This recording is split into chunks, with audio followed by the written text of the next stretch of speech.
Good to have you with us on this Friday morning. I'm Joe Fryer. Savannah is on assignment. For President Trump, the week started with a historic visit to the Middle East. Now, as the week comes to an end, he's turning his focus to another long-running conflict, the war in Ukraine. Today, he'll host President Volodymyr Zelenskyy at the White House. The Ukrainian leader is expected to push for more American-made air defenses and long-range missiles. As for the Middle East, President Trump is issuing a warning to Hamas after a chilling new video. It appeared to show Hamas fighters carrying out public executions in the streets of Gaza. NBC's Alice Barr joins us now with more on all this. Alice, good morning. Good morning, Joe. President Trump said that he may try for, in his words, separate but equal meetings with Russia and Ukraine's leaders instead of the joint summit he once sought to jumpstart stalled peace talks. President Trump wading back into negotiations over the Ukraine war, hosting Ukrainian President Zelenskyy today at the White House and announcing a second in-person meeting with Russian President Putin in Hungary in the coming weeks, after what he called a very productive phone call with Putin Thursday. We want to stop the killing. 7,000 people a week. Can you believe it? We want to stop the killing. The fighting in Ukraine has only intensified in the 2 months since the last Trump-Putin summit in Alaska, and the president has repeatedly voiced frustration with Putin for keeping up the attacks. I'm very disappointed in him because I thought this would have been an easy one to settle. Frustration sometimes directed at Zelenskyy, too, who is expected today to press for long-range Tomahawk missiles that would help Ukraine strike deep into Russia. I don't know what we can do about that. President Trump citing American need. We can't deplete for our country. So, they're very vital. They're very powerful. Russia has warned any Tomahawk transfer would significantly damage U.S.-Russia relations, though Zelenskyy said he believes the threat of the weapons had forced Moscow to resume negotiations. Zelenskyy also noting he hopes to build off President Trump's success brokering a Gaza ceasefire, as the president responded to deeply troubling videos of Hamas conducting public executions, clearly not disarmed. The president writing, if Hamas continues to kill people in Gaza, which was not the deal, we will have no choice but to go in and kill them, though he underscored U.S. troops would not be involved in the fight. We're also tracking rising tensions over the U.S. military strikes on alleged Venezuelan drug cartel boats in the Caribbean, with another hit yesterday, leaving survivors for the first time, according to a U.S. official. That amid word the top U.S. military officer overseeing operations in the region is retiring abruptly without a public explanation as to why. Joe? All right, Alice, thank you. Former National Security Advisor John Bolton is now the latest in a string of vocal Trump critics to face federal charges. A grand jury in Maryland handed down the federal indictment yesterday. Bolton now faces 18 counts of mishandling classified information, charges he denies. The FBI raided his home and office over the summer as part of the investigation. Keep in mind, Bolton was actually the National Security Advisor during the first Trump term, but their relationship soured, and now he is the latest Trump adversary to be hit with criminal charges. Also on that list, former FBI Director James Comey and New York Attorney General Letitia James. We get the latest details from NBC News senior legal correspondent Laura Jarrett. He once served as the National Security Advisor to the president. John Bolton facing 18 counts of mishandling national defense information, indicted by a federal grand jury in Maryland. President Trump reacting just as the indictment was made public. I think he's a bad guy. Yeah, he's a bad guy. Bolton's feud with President Trump, well documented. The former National Security Advisor publishing a scathing memoir in 2020 detailing his time in the first Trump White House. The meticulous notes he kept while working for Trump, now at the center of Bolton's indictment. Prosecutors alleging Bolton often took handwritten notes on a yellow pad, later transcribing them into Word documents, and then secretly emailing two family members diary-like entries, including details about future attacks and foreign adversaries, spanning over 1,000 pages. Prosecutors adding that years after Bolton left office, someone believed to be associated with Iran hacked Bolton's personal email account and gained unauthorized access to the classified information. Bolton's attorney saying he did not unlawfully share or store any information, adding Bolton kept diaries, that is not a crime. For years now, Bolton and Trump have traded barbs, with the president criticizing his handling of classified documents. Classified information, that's illegal, and you go to jail for that.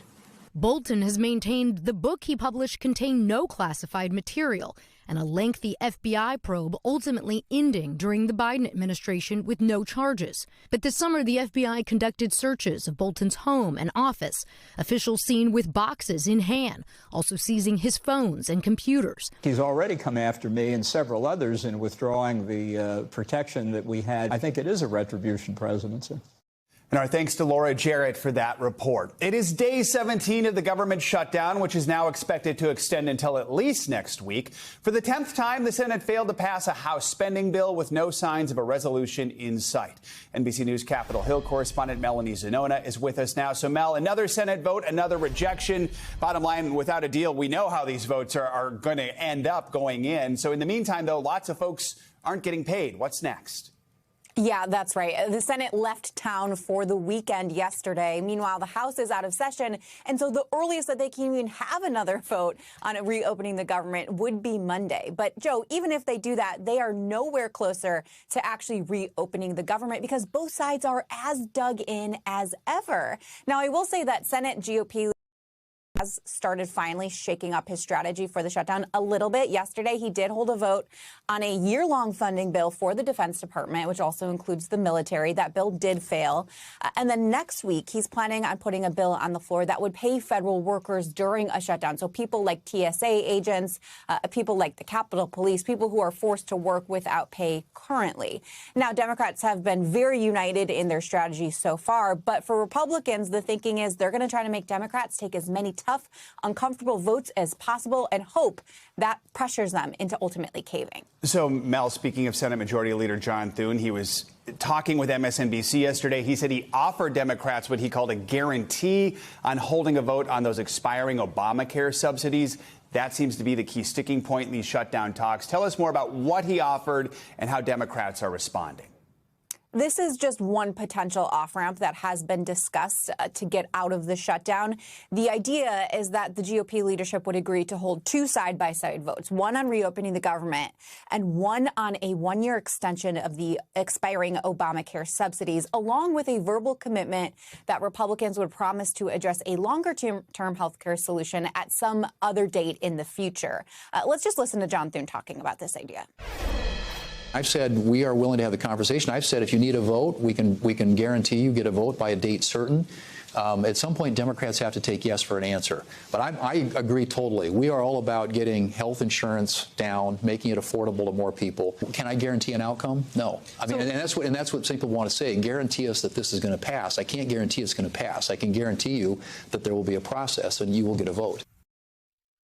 Now, it seemed that Democrats are pretty much rejecting this proposal, so there's not a lot of hope that this is going to work. And their reasoning is that they don't trust Republicans to make good on some of these verbal commitments. And they also say that they need more than a vote. They want a guaranteed outcome, a guaranteed result. Otherwise, they see it as pointless and just another show vote. So speaking of Democrats, Senate Minority Leader Chuck Schumer says he's going to be among the millions who are expected to take part in tomorrow's No Kings rally. What's he saying about that? And do we have an idea of just how big these protests are expected to be? Well, according to organizers, they are expecting millions of protesters to turn out all around the country. They did have similar demonstrations earlier this summer, but Democrats say this movement has really taken on even a new sense of urgency after Trump has tried to send federal troops into major American cities all over the country. Let's just listen to what Schumer had to say about the rally. This weekend's No Kings rallies will be an affirmation about what America is all about. I will join the marchers to celebrate what makes this country so great. And I say to my fellow citizens, do not let Donald Trump or Republicans intimidate you into silence. Now, Republicans have referred to this rally as the Hate America rally. They've also preemptively suggested that there's going to be violence, but we should point out that during these rallies in the summer, they were overwhelmingly peaceful, Joe. All right, Mel, thank you so much. New York City's mayoral race is heating up in the final stretch before Election Day. Last night, Democratic nominee Zohran Mamdani, independent candidate Andrew Cuomo, and Republican nominee Curtis Sliwa all faced off. It was a fiery debate full of personal attacks, and they covered a range of topics from President Trump and the use of the National Guard to fighting crime to Israel. State Assemblyman Mamdani, who's leading by double digits in the polls, and former New York Governor Cuomo clashed almost from the start. This is not a job for a first-timer. Any day, you could have a hurricane, you have, God forbid, a 9/11, a health pandemic. If you don't know what you're doing, people could die. Mr. Mamdani, want to respond? And if we have a health pandemic, then why would New Yorkers turn back to the governor who sent seniors to their death in nursing homes? That's the kind of experience that's on offer here today. What I don't have in experience, I make up for in integrity. And what you don't have in integrity, you could never make up for in experience. Yes. We have the architect and we have the apprentice of close Rikers Island, which would just release criminals in the street. Thank God I'm not a professional politician, because they have helped create this crime crisis in the city that we face, and I will Thank you, Mr. Sliwa. Candidates will debate one more time next Wednesday before the start of early voting on Saturday, October 25th. That is a week from tomorrow. Concern is growing that Wall Street is in the middle of a bubble that could soon burst. It has been a good year for investors. There are more 401k accounts with $1 million-plus balances than ever before. But yesterday, the Dow dropped more than 300 points, what would normally be considered a blip in a record-breaking year for the stock market. But broad worries persist. NBC News business and data correspondent Brian Chung takes a closer look. Markets have been mixed as of the last few days, but the overall story for this year has been a stock market that's been off to the races, leaving some to ask the question, is it too good to be true? It's bringing back memories of the dot-com bust in 2001, or worse, the housing crisis in 2008. It's a bank rescue like we haven't seen since the Great Depression. Breaking new records as an artificial intelligence boom pushes investors to pour money into the stock market. Some say that's an early sign of excitement. I think we are, could we be in the third inning? So I think this is just taking off. Third inning of investment in AI? Oh, sure. But others suggest it could be the makings of another financial bubble. You know, the problem with bubbles is it's hard to know if they're really what you think they are until it's too late. The big banks seeing both sides of the coin. They reported knockout earnings this week, but Jamie Dimon, CEO of the nation's biggest bank, warned that some at-risk companies may be hiding behind this roaring stock market. I shouldn't say this, but when you see one cockroach, there are probably more. You know, and so everyone should be forewarned on this one. It's not just Dimon. A new survey of 130 CEOs showed a majority expect a mild economic slowdown with slightly increased inflation pressure. There are also mixed signs from investors. The S&P 500 broke several new records this year, but so did gold, as skeptical traders turn to what's typically a safe alternative in uncertain times. The average person with stocks, what should they be doing right now in this market moment? Really just stick in there. Don't make any big changes. I mean, any sort of attempts at market timing can fall flat.